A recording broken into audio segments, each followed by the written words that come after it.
Mesdames et messieurs, c'est toujours un plaisir de vous informer. Voici les titres. Diocèse de Mans, l'année pastorale 2022-2023 s'est ouverte le samedi 15 octobre dernier par une messe qu'a présidé l'ordinaire du lieu, son Excellence Monseigneur Gaspard Bébi-Niéba. Elle s'est déroulée en la cathédrale Saint-Michel-Archange de Mans, en présence des membres du presbytérium, des consacrés et des laïcs venus des différents vicariats. Elle a aussi été marquée par la cérémonie d'une ordination diaconale.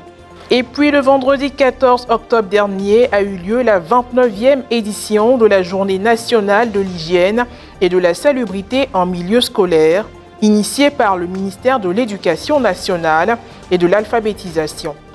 Dans la circonscription de Niakara, elle a été organisée par l'inspection primaire et préscolaire à travers une séance de nettoyage à l'école primaire catholique de Niakara. Le samedi 15 octobre dernier, son Excellence Monseigneur Gaspard Bébi-Niéba, évêque du diocèse de Mans, a présidé la messe de rentrée pastorale à 2022-2023, au cours de laquelle il a procédé à l'ordination diaconale de l'abbé Guy Laurent Kwame. La célébration a eu lieu en la cathédrale Saint-Michel-Archange de Mans, en présence des membres du presbytérium, des consacrés et des laïcs venus des différents vicariats qui, des jours avant, ont pris part à des rencontres avec le prélat. Reportage signé Basile Fozzo, correspondant local, commentaire Maria Bissier. Diocèse de Mans, en prélude à la messe de rentrée pastorale 2022-2023, en la cathédrale Saint-Michel-Archange de Mans, particulièrement marquée par l'ordination diaconale de l'abbé Guy Laurent Kwame, une assemblée générale diocésaine s'est tenue du mercredi 12 au vendredi 14 octobre dernier. À cette occasion, les agents pastoraux, les prêtres, les personnes consacrées et les laïcs venus des 4 vicariats du diocèse, réunis autour de l'ordinaire du lieu, son Excellence Monseigneur Gaspard Bébi-Niéba, ont fait une mise au point de chaque entité associative et paroissiale relative à leur vie et leur mission au cours de l'année pastorale 2021-2022. Ils ont ensemble revisé l'état actuel d'évangélisation dans le diocèse. À l'entame de son intervention, l'évêque a rendu grâce à Dieu et a remercié chacun pour tout ce qui a été fait et a pu être réalisé. Au cours de cette traditionnelle assemblée générale diocésaine, Monseigneur Gaspard a communiqué le thème de cette année pastorale. Après avoir consulté les différents conseils et commissions de collaboration diocésaine, je suis heureux de vous communiquer le thème de l'année pastorale 2022-2023. Avec nos laïcs, bâtissons une église synodale et autonome. Avec nos laïcs, bâtissons une église synodale et autonome. Et le verset biblique qui accompagne donc ce thème, c'est « Allez, vous aussi à ma ville. Allez, vous aussi à ma ville. » Matthieu chapitre 20, verset 4. Ce thème qui vise à promouvoir la vocation, l'apostolat et la mission des laïcs dans le diocèse s'exécutera sur une durée de 3 ans avec des objectifs bien précis et qui permettra à tous de connaître les droits et devoirs des laïcs. C'est d'abord une leçon d'humilité que Monseigneur nous a donnée, parce que venir vers les laïcs et leur exposer leurs droits et leurs devoirs, je pense que ce n'est pas donné à tout le monde de le faire. Vraiment, moi, j'apprécie beaucoup. On a eu des entrées pastorales, l'ouverture de l'année les autres fois. Mais cette année, avec l'idée de rendre compte de ce que nous faisons, de partager, comme l'évêque nous le dit, notre vie en communauté, en paroisse, c'est vraiment beau. C'est une participation les uns aux autres à ce que nous faisons. Je suis très content, très satisfait, parce qu'on sent un pasteur qui est passionné pour nous, pour l'Église, et il veut vraiment que nous avancions ensemble. Le point saillant était les comptes rendus des différentes paroisses et les institutions du diocèse.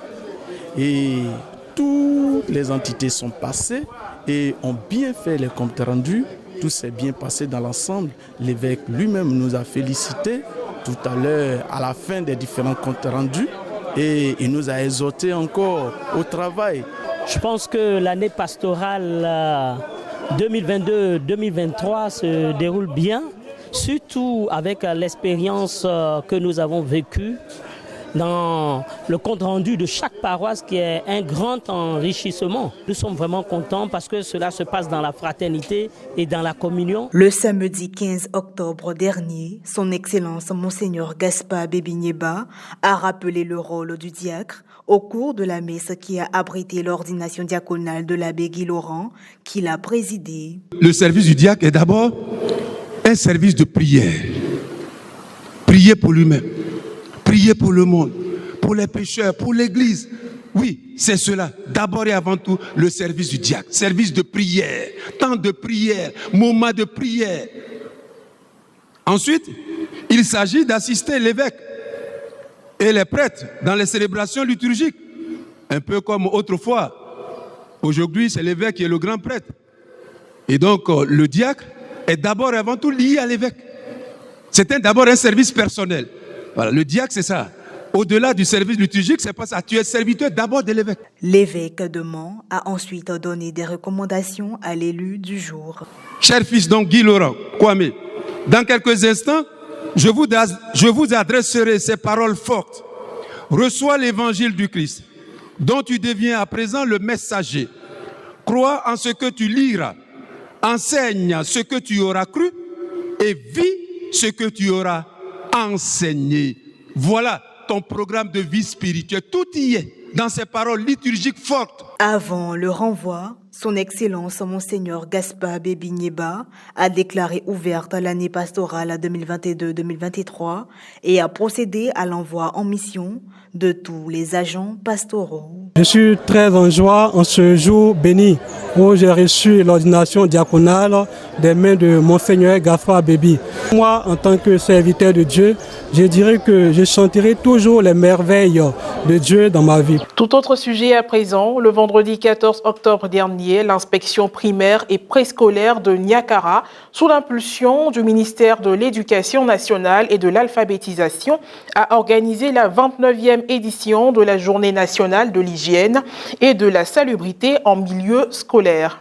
Elle s'est déroulée à l'école primaire catholique de Niakara et a enregistré la participation des acteurs du système éducatif et des partenaires. Les principaux objectifs étaient d'éduquer les enfants à la salubrité et leur inculquer dès le bas âge le respect de leur milieu de vie. Cette 29e édition s'est tenue autour du thème « Un cadre scolaire sain et sécurisé pour une école de qualité ».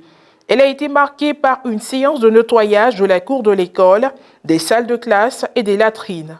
Présent sur les lieux, M. Claude Akpes-Niagne, inspecteur primaire et préscolaire, chef de la circonscription de Niakara, a bien voulu revenir sur l'origine et l'importance de cette journée au terme des activités.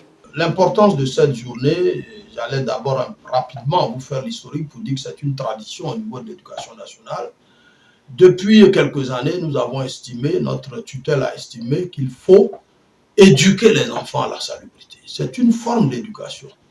Nous sommes, nous, ministère de l'Éducation nationale et de l'alphabétisation, chargés d'éduquer la citoyenneté, de faire en sorte que les citoyens ivoiriens ne soient pas seulement des hommes de leur temps, mais des hommes également respectueux de leur milieu, qui prennent en considération l'équilibre de leur milieu, qui s'approprient cette volonté de faire en sorte que le milieu réponde à leur capacité d'action.